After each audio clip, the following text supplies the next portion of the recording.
Hello and welcome to Decarbonize, the clean energy podcast from Fresh Energy. Fresh Energy is a Minnesota nonprofit working to speed our state's transition to a clean energy economy. My name is Christine McCormick, and I'm Fresh Energy's Digital Communications Associate. Today I'm here with you to share a recording of our recent webinar called Minnesota's 100% Clean Electricity Bill Explained. The webinar dug into why this bill is a big deal for Minnesota, what it entails, its history and journey through the Minnesota legislature, and more. You will be hearing from 5 Fresh Energy staff members: Michael Noble, our Executive Director, Alan Gleckner, our Executive Lead of Policy and Programs, Isabel Ricker, the Director of Clean Electricity, Justin Fay, our Senior Lead on Public Affairs and Advocacy, and finally Joe Olson, our Senior Director of Communications and Engagement. All right, let's jump into the recording.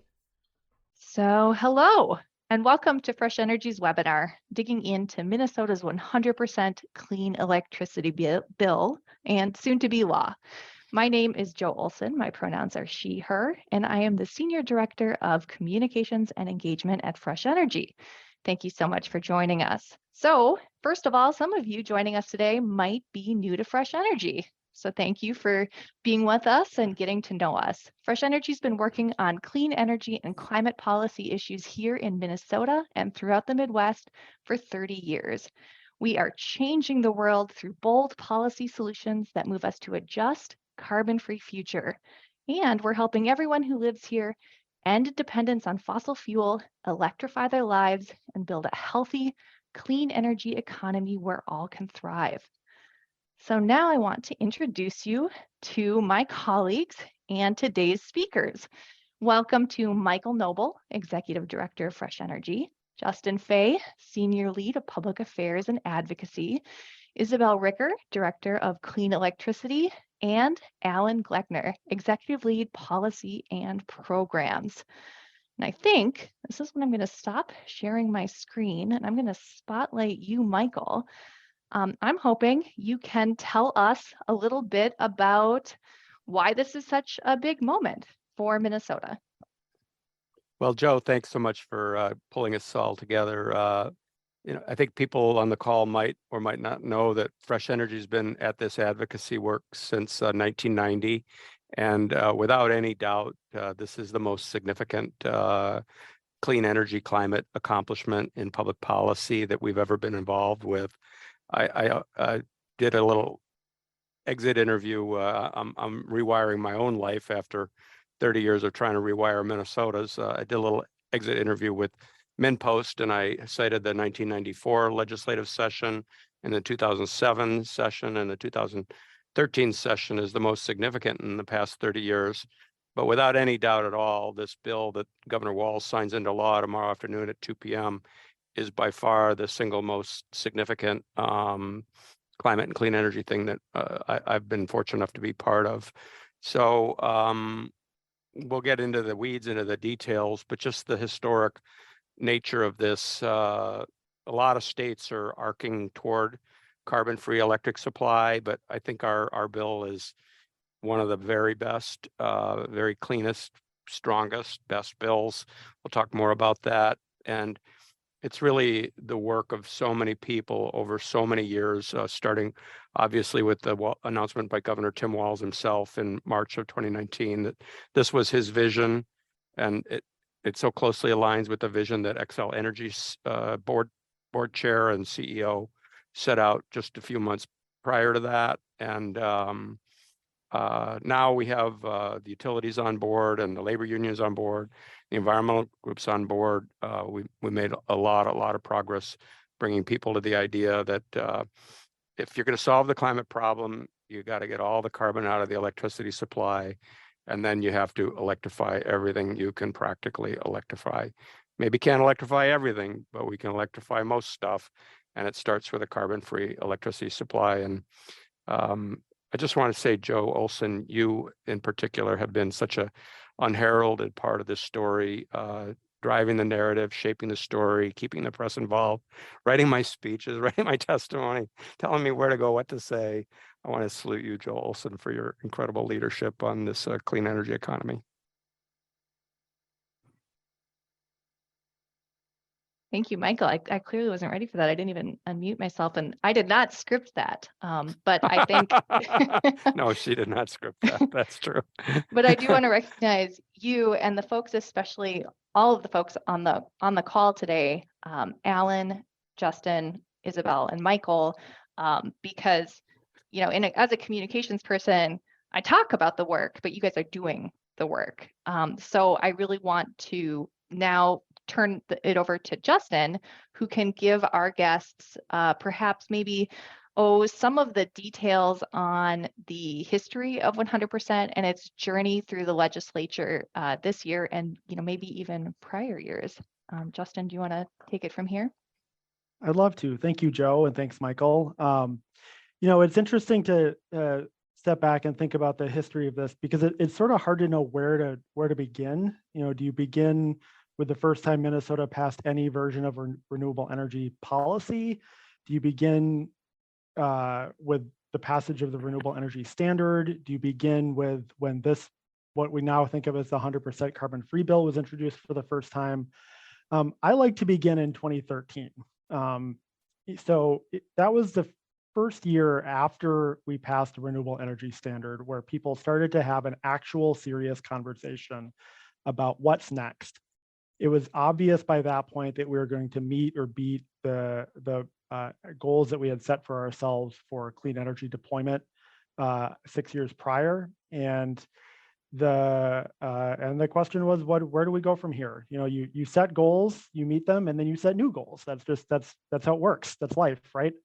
And so that year we had what we thought at the time was a very ambitious 40% by 2030 renewable energy standard bill. And it didn't get very far that year, but it was the beginning of the conversation of like, okay, we have to actually finish the job, and we have to talk about what is the policy framework that we're going to adopt that's going to get us there.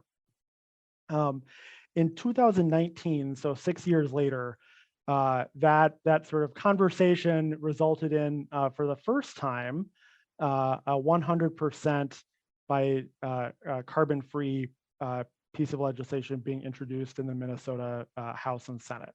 And at that point, it was 100% by 2050, and it was announced as a major policy priority of the then brand new governor, Tim Walz, and passed the Minnesota House that year, which was pretty exciting and a really, really big step forward. But that was as far as we got with it. And then the same thing happened in 2020, and then the same thing happened in 2021, except for we were able to move up the timeline. And so in 2021, the Minnesota House, the governor proposed, and the Minnesota House passed a 100% by 2040 carbon-free bill. That was really where the bill, the main components of the bill that we just finally passed into law this week came first were introduced. So again, it passed the Minnesota House, no action in 2022, and then all of a sudden, 2023, we're done in I think it was under 30 days somehow. So pretty remarkable arc of, when you think about the history and this sort of slow incremental steps and building and it fits and starts of progress, and then all of a sudden the dam just breaks open, and we go from the session convening to final passage of this law in about a month, which is very, very unusual, especially in the energy space. That kind of speed and the fact that we were able to do it in a way that is both ambitious and pragmatic. I think Alan and Isabel will talk a little bit later about why it's ambitious and why it's pragmatic. So for now, I'm just going to assert that it's both of those things. The reason we were able to pull this off, there's a lot of reasons, right? When you have an achievement like this, but absolutely at the top of the list is the phenomenal work of the legislators that were leading this effort in the House and Senate. And that's Majority Leader Jamie Long in the Minnesota House and Energy Chair Nick Frentz in the Minnesota Senate. Between the two of them did the most masterful job of balancing political and technical workshopping and troubleshooting in a very tight timeline that I've experienced in the time that I've been doing this work at the legislature. Really, really just a remarkable achievement, and done with the support of their majority caucuses in both the House and Senate, caucus leadership. And, these bills were identified that from day one that they were going to be a priority. It's sort of a tradition in Minnesota that the majorities in the House and Senate will introduce their top 10 bills every year, and those get the numbers 1 through 10 in the House and in the Senate for bill numbers. We were Senate File 4 and House File 7 this year. And that's almost never happened on any energy or climate issue before. So it's really a testament, and that, the fact that the issues have increased in stature and importance and urgency to the point where that could happen is really a testament to the all the organizing work, the coalitions that have been built and that have been working for years to try to tackle these issues. I particularly have to give a shout out to our friends at the 100% campaign. If you're not familiar with the 100% campaign, you should be. I'll put a link in the chat to their website when I get done speaking. But it's a really unique, broad-based coalition working on decarbonization, and specifically passage of this bill, and then building on the success of it to get all of the carbon out of the rest of the economy. And not so much what the policy questions are, but how do you build the coalitions, and how do you build the political will and the political consensus necessary in order for change to happen at that kind of economy-wide scale that we know it needs to happen. And so this is, while we're, I think, very, very proud of the accomplishment that we've had here, this is the beginning. This is, Michael talked about you need to get all the carbon out of the electricity, and then you need to get everything that you can in the economy, as much as you can anyway, onto electricity. Well, we've now done, or at least laid the roadmap out for how we're going to do part one of that. That's basically where we are in this big economy-wide decarbonization process. So one of the best things that came out of this entire experience over a number of years, and especially over the course of this past month, is the cross-sector partnerships that have come out of it.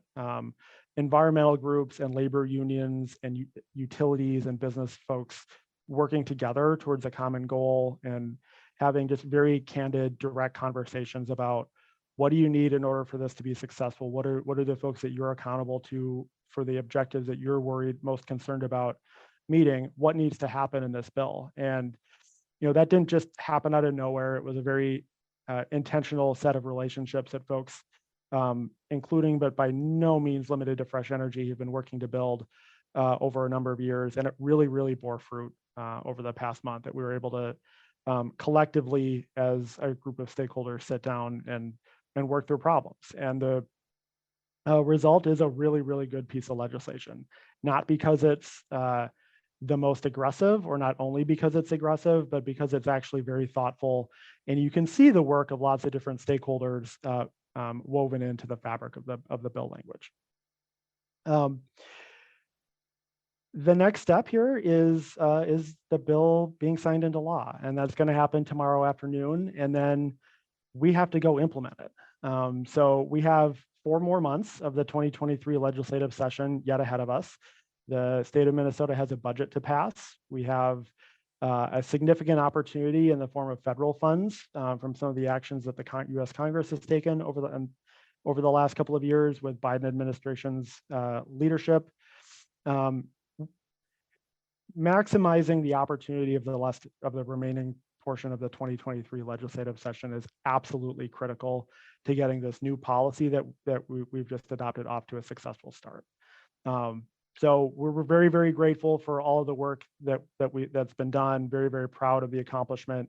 And also, if you leave with one thought from this conversation today, it's we're just getting started, and there's a lot more to do. And I really appreciate the opportunity to talk about this legislation today, and for all of you for taking time to be part of the conversation. Justin, thank you so much. That was a really really helpful long view of 100%. But now I think we're going to turn it over to the policy pros, Alan Gleckner and Isabel Ricker. And Isabel, I think the first question I have is for you. So for folks on the webinar, they've probably seen 100% headline in the Star Tribune or on NPR or various other places.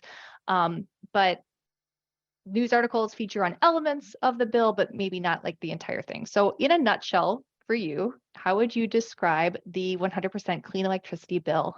What does it entail? If you could tell our guests, that would be great. Yeah, thanks, Joe. Thanks, everybody who's joined. I'm really excited to see such a big group here. Definitely reflects the level of enthusiasm we feel as well for this policy passing. So essentially, and I won't get into the details, we don't really have time, but essentially the bill requires that all of our Minnesota utilities provide electricity to their Minnesota customers that is 100% carbon-free by 2040, and it sets some interim benchmarks. So by 2030, 80% of electricity supplied to Minnesota customers needs to be carbon-free. 90% needs to be carbon-free by 2035 and 100% by 2040. I will say there's a slight difference for the cooperative and municipal utilities. Their 2030 goals, not 80%, it's 60%, but they have the same 90% and 100% goals by 2035 and 2040. Yeah, so essentially there are now two sets of goals: the renewable energy standard, and that has a specific set of eligible technologies, and the carbon-free standard, and that just requires that electricity generation is carbon-free in order to qualify. So yeah, this is quite an ambitious bill, though certainly not outside the scope of what many states across the country are doing. But it also is practical, which is one of the things, Fresh Energy likes to pride ourselves in ambitious but practical policy. So we're excited that this bill has a similar approach. And I just wanted to talk a little bit about that for folks. So the bill does contain some flexibility in how utilities can meet the standard, including owning generation assets, power plants and solar plants and wind farms, purchasing power directly, either from a specific project or from the regional grid, or they can use renewable energy certificates to meet the standard. And then there is what has been called an off-ramp option. So if reliability or affordability of electricity is threatened or significantly impacted, a utility can request the Public Utilities Commission adjust their goal, and then the bill sets out some criteria that the Public Utilities Commission will consider to determine whether to grant that request. So those are certainly some of the more controversial pieces of the bill, but I think were crafted with an understanding that we need to have an escape hatch, in the off chance something unforeseen happens. But the bill really is quite practical and achievable. It's not going to be easy to achieve, but I think the fact that many diverse interest groups and stakeholders are supporting this bill, including environmental and clean energy advocates, labor unions, consumer advocates, as well as our two largest utilities are publicly supportive of the bill, and most others are neutral or supportive. So I think that really reflects sort of a broad consensus that we can achieve these things, and if we need that off ramp, we have it. But I think we all hope that we won't get there. Thank you. Thanks, Isabel.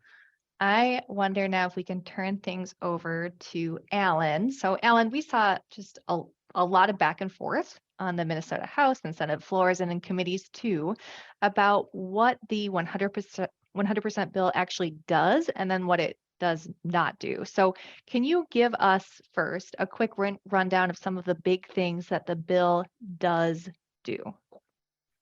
Yeah, thanks, Joe. Well, so first, like Isabel mentioned it, the big headlines are the standards that it sets. The really exciting and important new one is the carbon-free standard, which ramps up in 2030, up with the 2035 benchmark, and then ultimately in 2040 at 100%. And then, as Isabel mentioned, it also updates our renewable energy standard and sets a new requirement there. The current one ends, or the current one tops out, I should say, in 2025 at roughly 25%. And so now we have a new goal for the renewable energy standard, a new compliance benchmark of 55% in 2035. And so these two standards work together. You can kind of think of them as the carbon-free standard sits on top and obviously goes higher and goes up to 100%. And then within that, the renewable energy standard is sort of a requirement that sits under it. So if a utility is 100% carbon-free, they need to have at least 55% of that come from sources that are renewable, which is, essentially wind and solar is the main thing we think about there. So there's two standards, they interact and work together, but they have slightly different technologies that can qualify for each, and that gets a bit in the weeds, and there's some changes there about what can qualify as renewable and what, and the carbon-free standard is, that definition is pretty broad and not delineated, technology by technology, whereas the renewable standard does lay out exactly what technologies can qualify there.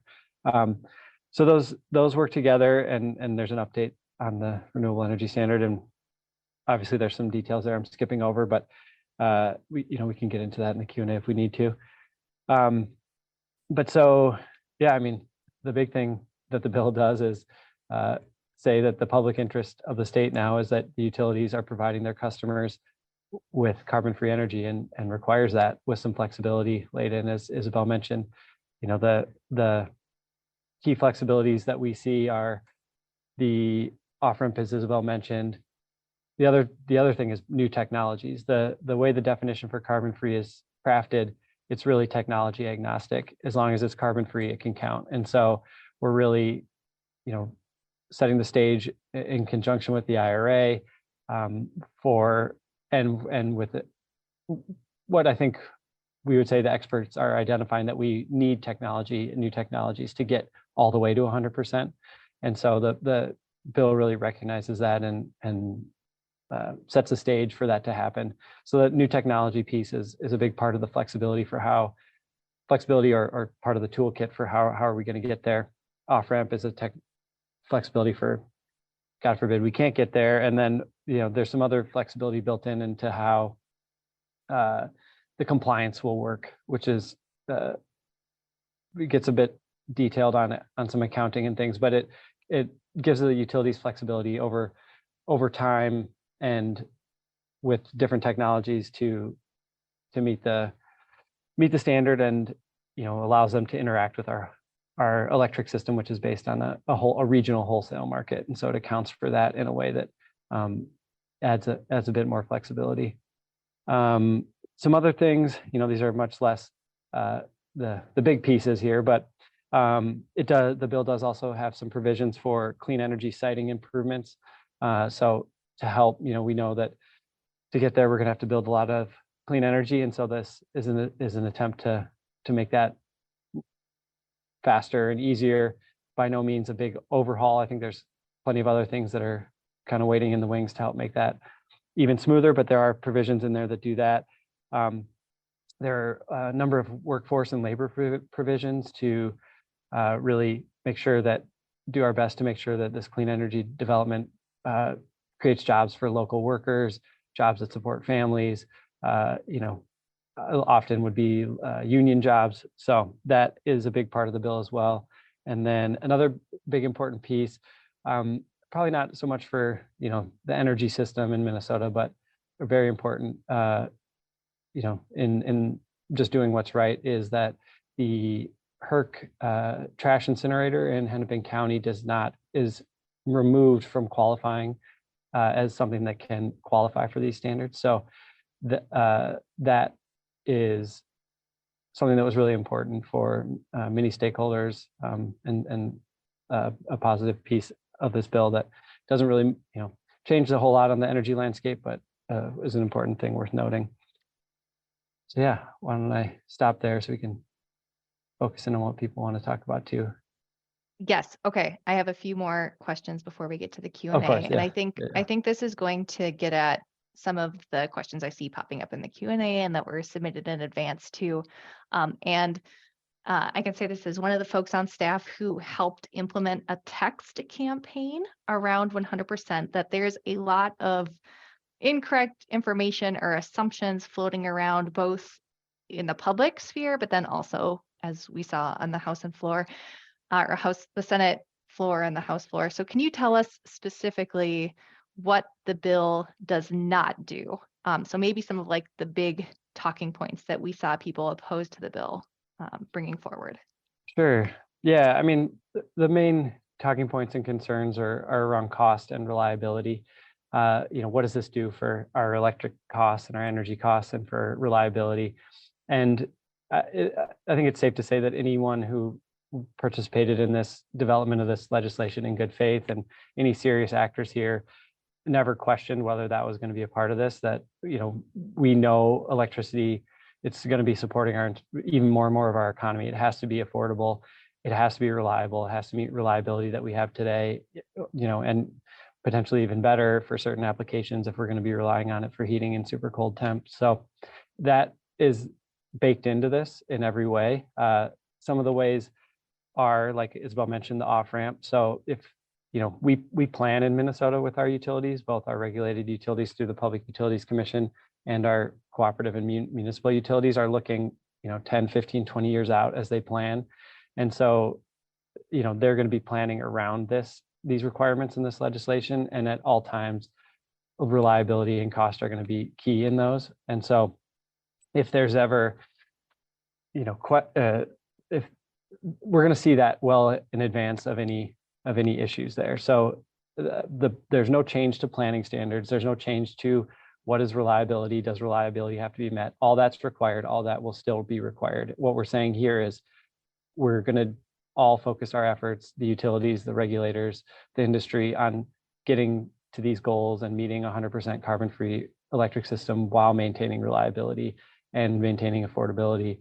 That doesn't mean that electric bills will automatically go down. What we're talking about is that this is going to be in line with, this is not going to change the course of costs going forward. And I think it's safe to say that we feel very confident in saying costs with this legislation and with decarbonizing our electric system generally are going to be much lower than the status quo, for the society, but also even just on your electric bill. When you look at these types of technologies we're going to be using, they don't have fuel volatility.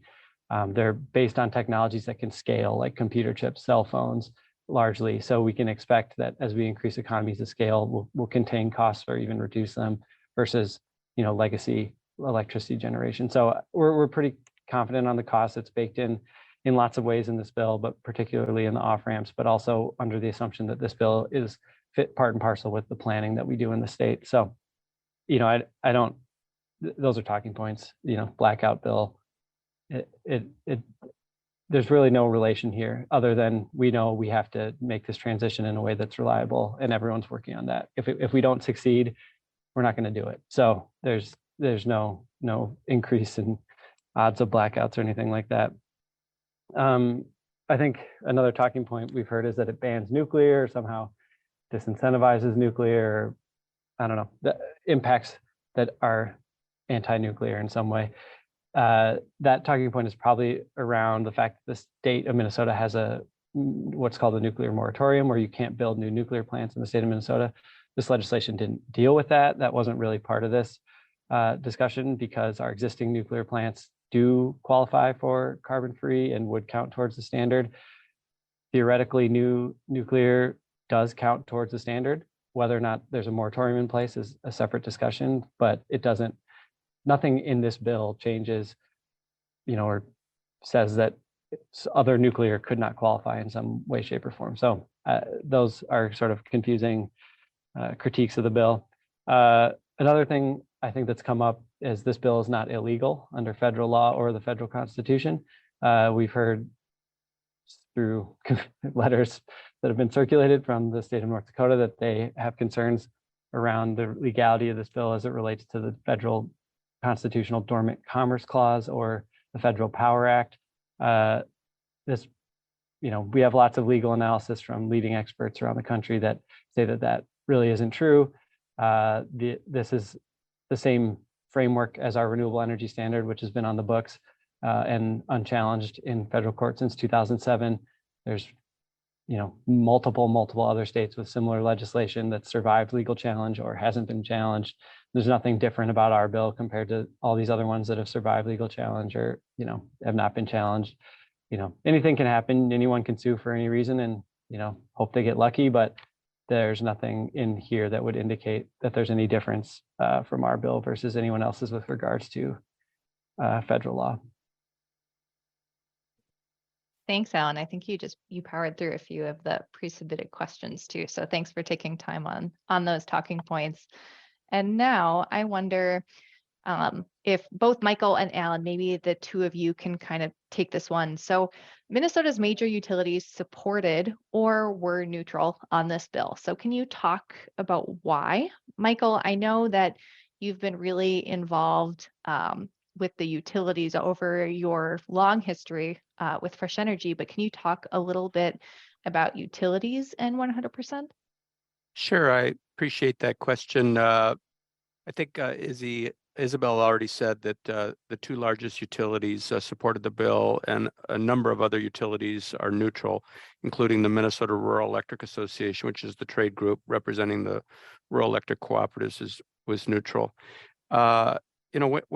When the legislative configuration of who was in charge and who was chairing committees, when that was clear to me, I made calls to, I think, 5 utility CEOs, got them on the phone, went to their office, met with them. And my question to them is, can we both bring our best selves to this debate? So when the result comes, it's something that we're both proud of, we both think of as an accomplishment.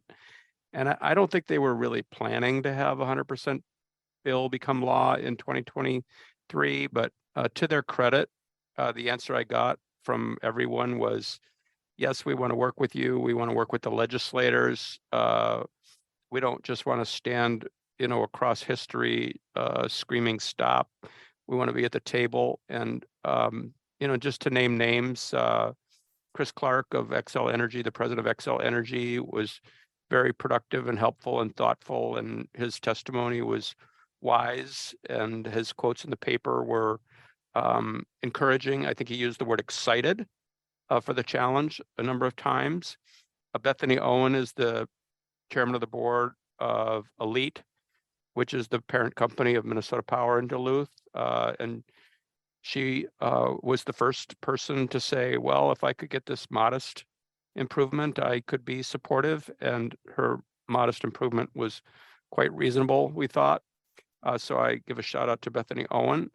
And of course, the rural electric co-ops, rural electric co-ops get their electricity from either Dairyland Power or Basin Electric or Minn Kota Electric or Great River Energy.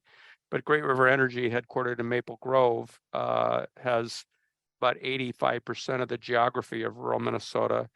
And their management team, specifically the president, David Segu, and the director of their energy markets team, John Brecky, were quite thoughtful. They were under a lot of pressure from grassroots, but they came to the table and made thoughtful suggestions that improved the bill.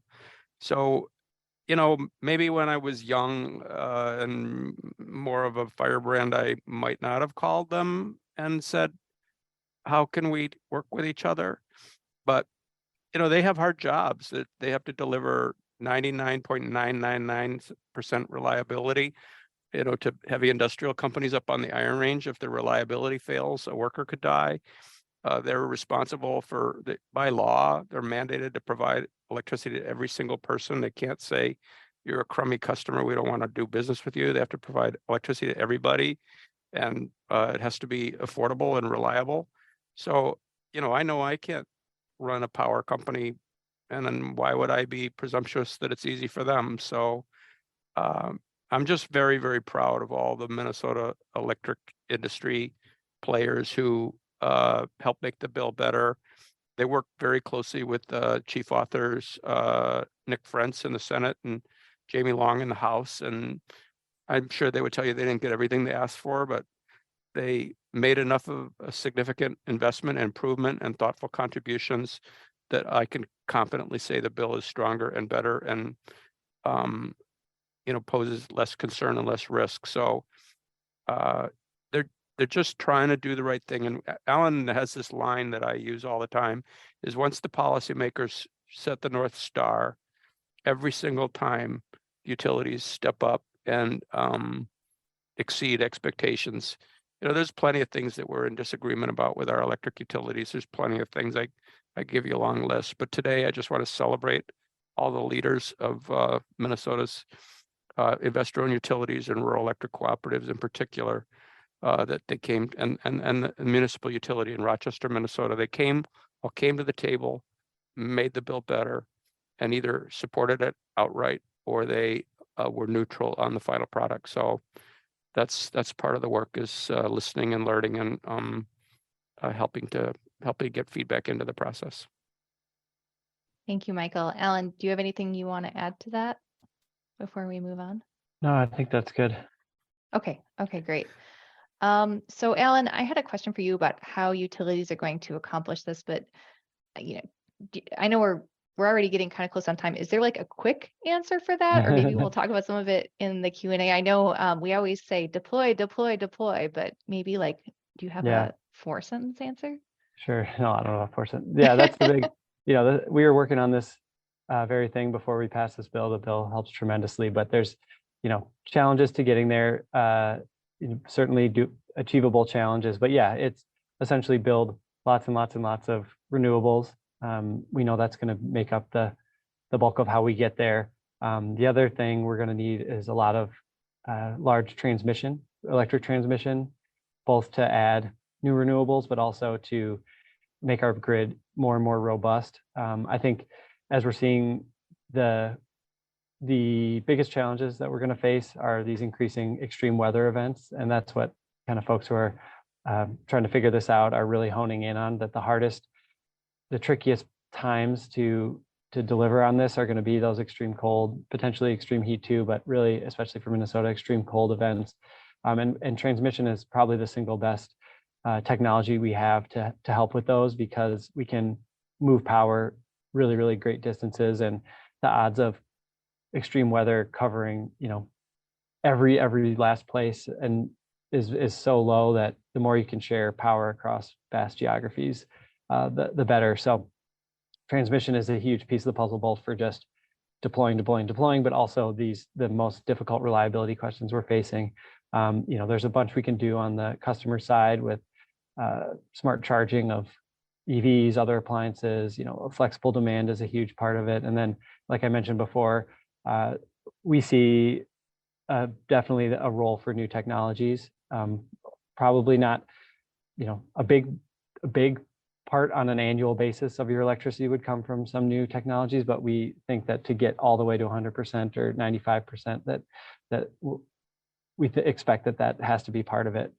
There's a whole litany of new exciting stuff, supported by the IRA and otherwise, that's emerging, and we just hope it comes quickly and that a lot of it is viable, and that so that's kind of a big thing we're excited about, but we don't have all the clarity on at this moment. Thanks, Alan. And a quick shout out to Mike Showalter on Fresh Energy's team, who is all transition all the time. So a lot of what Alan was talking about on transmission is a lot of what Mike is working on, and I know he's on the call today. So now let's zoom out, Izzy, if you would. So federal laws like the Infrastructure Investment and Jobs Act, or IJA, and the Inflation Reduction Act, or IRA. So those two are going to help utilities make it to 100%. Can you talk about how those federal laws will impact Minnesota as well? Sure. I'll try to keep it quick, and then if folks have other specific questions in the Q&A, we can dive into some of the specifics there too. But yeah, so both of these bills represent a historic amount of federal investment in clean energy, and the infrastructure bill, of course, is much broader than clean energy, but there is a good chunk of money in there for the energy grid and energy systems broadly. sorry, the electric grid. We try not to say energy grid. So yeah, and the IRA had $370 billion for clean energy alone. And I'm sure most people on the call have heard a lot about the incentives for homeowners and businesses to transition to more energy efficient or clean energy technologies in their own lives.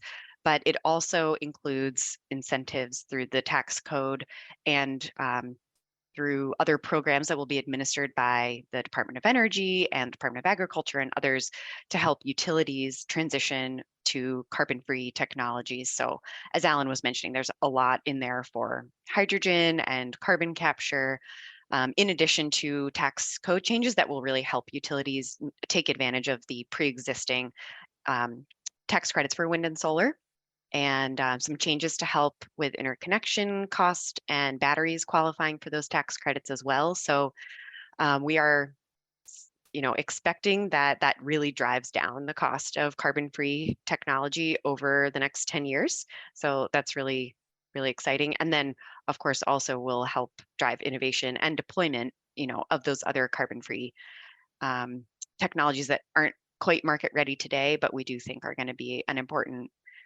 piece of the puzzle as we get closer to that 2030, 2035 timeframe. Anything else you want me to say on that before we jump to Q&A? No, I think that's great. Thank you so much. And knowing that we've got a bunch of questions, I'm going to do just a quick. And Joe, I answered Ryan. some in the answer Oh, tab, but that doesn't mean we perfect. can't talk about them also. If they're Okay. kind of Okay. Well, questions if you have. I say a question that you've already answered, you can say that's done, and then we'll move on. But first, I want to remind folks, because we're going to be spending the rest of the time on the Q&A, that there is still time to take action on 100%. It's not, even though the governor is going to be signing it into law tomorrow, there's still so much work to be done. In fact, the work is just beginning. So you can visit that URL on your screen or scan the QR code to send a thank you note to your senator and your representative too, if they voted yes on 100%. And if you're not sure how they voted, go ahead and still check that URL. Our tool will let you know.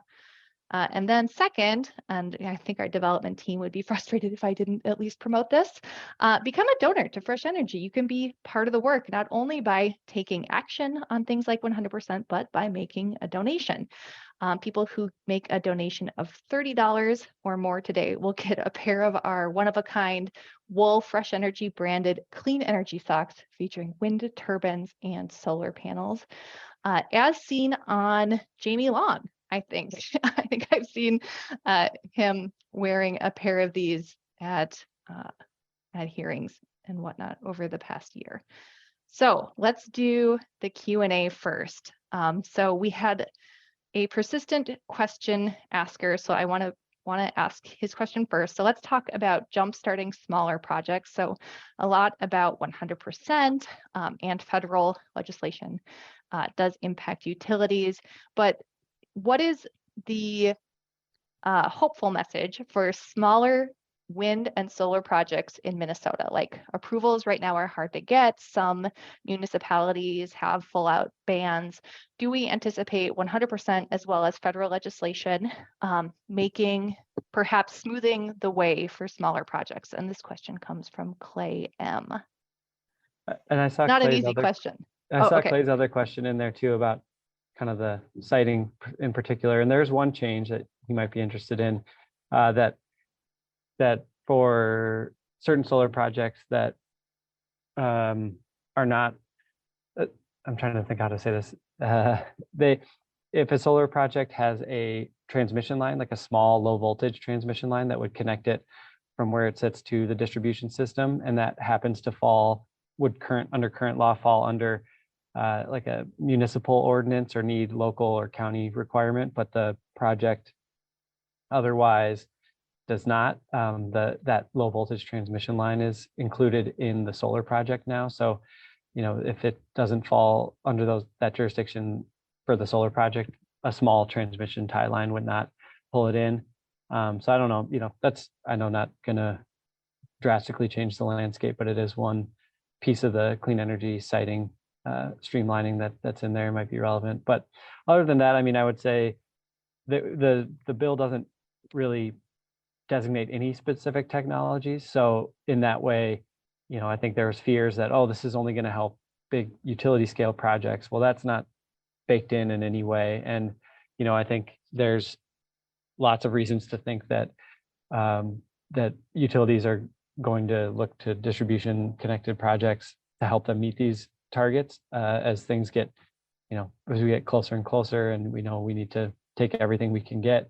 It's hard to interconnect at the transmission system right now, and I think that's another reason to see some small projects going forward. There's a lot more ambitious targets for co-ops and municipals to hit now, and so that maybe changes some of their thinking on these projects too. Some ways to work together that maybe weren't there before. So there's that. And we're seeing, we just saw Xcel's most recent procurement that came out of their resource plan. They put a request for proposals out and explicitly asked for not only, big utility scale grid, transmission grid connected, but also distribution connected. And so I think that is an example of, all these planning legislation that says hit these targets. That's an example of them saying, we'll take whatever we can get. So, if you have small projects, they can be bid in too. And let's see. So, nothing direct in the bill, I would say, but there's lots of indirect things you could look to, and certainly nothing that disadvantages those projects. Thank you, Alan. And I should add too, when we took questions and comments from everyone who registered, I would say about half of the questions and comments we got were celebratory messages. So that was really exciting to see. So thanks everyone who sent a positive note through that channel. And now I have a question from Sam. Sam asks, will this legislation get the remaining coal plants closed sooner than previously planned? Isabel, I wonder, do you want to take that one, or maybe Alan? I'm happy to start anyway. There's nothing directly in the bill that will achieve that, but it certainly is another finger on the scale, or whatever the phrase is, to encourage utilities to look to other capacity and energy resources to replace those plants. So as Alan mentioned, the planning process for utilities will remain the same, but this will be a consideration. And I expect all the utilities are already starting to think about, how's this going to affect our next resource plan? And I think one of the other things to remember is the changing costs of all the different technology options with the IRA. That should certainly also help make the alternatives to coal plants look more attractive. Yeah, with the existing retirement dates too, we're pretty mindful of the communities and the workers there, and so we're emerging towards Xcel's dates of Sherco 1 and 2 are coming up really soon, so we wouldn't expect those to change. And then planning for 2028 and 2030 there. And so all this, all the coal plants in Minnesota, with the exception of one, have 2030 or earlier dates. And, in utility planning time, that's very soon. And so I don't know, I would say it's unlikely, would be my kind of prediction, but it certainly will help with the ones that don't have 2030 dates, and potentially some of the out-of-state plants we're dealing with that serve Minnesota customers through Minnesota Utilities, and some of the other challenges. Coal, in a lot of ways, is the least of our challenges these days. So I'm going to quote you on that, Alan. I said least. I didn't say it wasn't. Okay, well, now I have a question. Coal is the least of our problems. Signed, Alan Gleckner. Gonna get me in trouble now. I have a question from Susan in the Q&A. What is seen as the biggest barrier to achieving 100% by 2040? An easy answer, right? Alan, do you want to take this one? Yeah, I can. Well, The last 1%. 99 is easier than 100. Yeah. Once you get up there, each new percent is hard, I think. But yeah, I mean, I'd say, like, from a sort of like electric system perspective, it's what I mentioned. It's those extreme weather times. It's, the example would be really, really cold across a big part of the upper Midwest, and a big part of the whole eastern part of the country, and low wind, low sun. those are the hardest times, and that's the challenge that everyone's really focused in on. So that's from the technical perspective. From sort of the other big perspective is just building the amount of stuff we need to build in the time that we have to build it. It's a pretty staggering amount of wind and solar deployment, particularly when you look into the analysis that says how much we need, especially when we electrify other parts of our economy. It's a really big amount. And so we have to really get to work doing that. And there's some kind of near-term challenges, like someone in the chat mentioned, with interconnection to the regional grid, some of the siting and siting processes, and having communities who want this stuff. So we need to build a lot of stuff and build it fast. And so that's not really a technology problem or a electric system problem, but a get it done problem. But we're hopeful that there's the will, there's the way, there's the ingenuity, and we have some good local jobs, local benefits built in here that will really help. Thank you, Alan. And actually, you said the magic words interconnection. And I know we have a question in the Q&A from David about that. So David asks, does this bill speed the interconnection process? It seems like the queue is long to get a project connected. And I know this isn't like totally, your answer might not be totally related to the bill, Isabel, but interconnection is near and dear to your heart. I wonder if, wow, is that like the wonkiest thing I've ever said? You love interconnection. Why don't you answer this question, Isabel, please?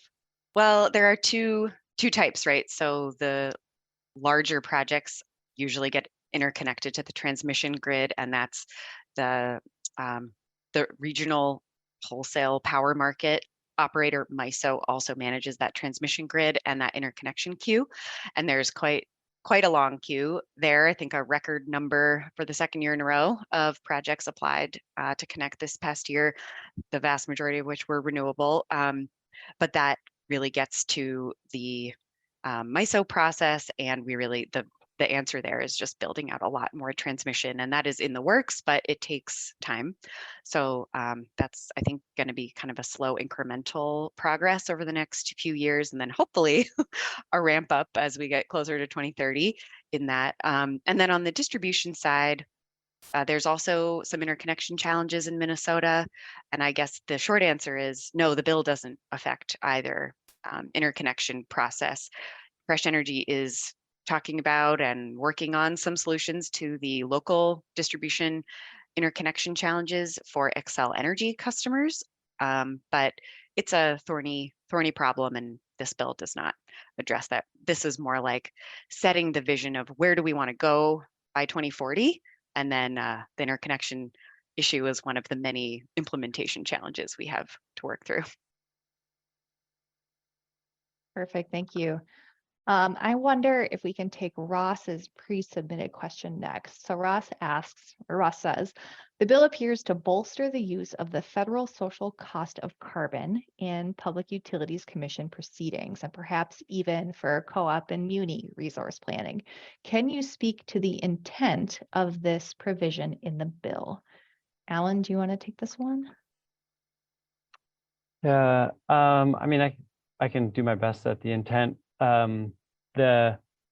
This is, I'm afraid this is going to take a lot of context to make useful to everyone here, but a part of the planning process in Minnesota that was established, something Fresh Energy worked on, I don't remember the year, but Michael could tell you, I'm sure, and but it required 1992. So yeah, that was a cutting edge thing, but it said that when we plan for utilities, we have to look at, when we're planning their new generation, like, should we build this plant? Should we build that plant? We have to look at not only just sort of the actual costs that are going to flow through to customers, but what are the externalities, or we call like the social cost of carbon, or all the other costs that a certain type of like a new coal plant would impose, but customers don't pay for, but it doesn't mean we don't pay other ways through public health, or fish that we can't eat, swim, all kinds of damages in health and otherwise.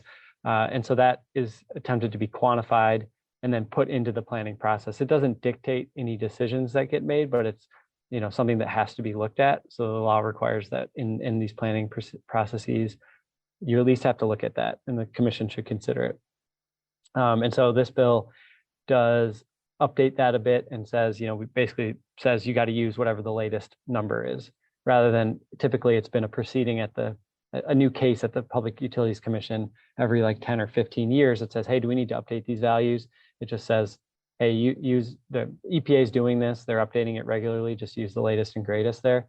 Is basically what it says. The main intent, I think, was that needs to also be looked at if a utility is trying to seek an off-ramp at the Public Utilities Commission. That needs to be accounted for. Like what are the social costs of carbon if you take a non-compliant route, or we give you a delay, or lower your standard? Like what do those costs look like? Especially if we're saying, looking at cost as a main component of that discussion. So it's wrapped into our planning. I think it's good to use the most updated numbers. I don't think there's really any other direct proceeding, other things that it connects to other than resource planning and the off-ramp in this bill. Thanks, Alan. I think that was actually really useful context to include, and very well worth the few minutes that it took for you to go into. So thanks for doing that. Knowing that we have 3 minutes left, I want to do a round robin of our group. And for anyone who has like a final comment or any closing thought they want to add, I think now is the time. And if you feel like I've been asking you too many questions during this webinar, you can also opt out. So Justin, we didn't grill you during the Q&A, so I wonder if you have any closing thought to share. Do you want to kick us off? Yeah, I would just say, we're not done yet. Even this session, we have over 3.5 months of the 2023 legislative session left to go. And there are a lot of questions that I think folks will rightly have and will rightly continue to have about this policy that we've just passed and will be implementing over the next number of years. And the success of Minnesota and our kind of broader universe of stakeholders is going to be determined by all of the things we do next. So that includes streamlining, permitting for clean energy projects. It includes funding for environmental justice initiatives and making disproportionately excluded community and under-resourced communities whole, and making sure that they have those communities have all the resources they need to take full advantage of this policy.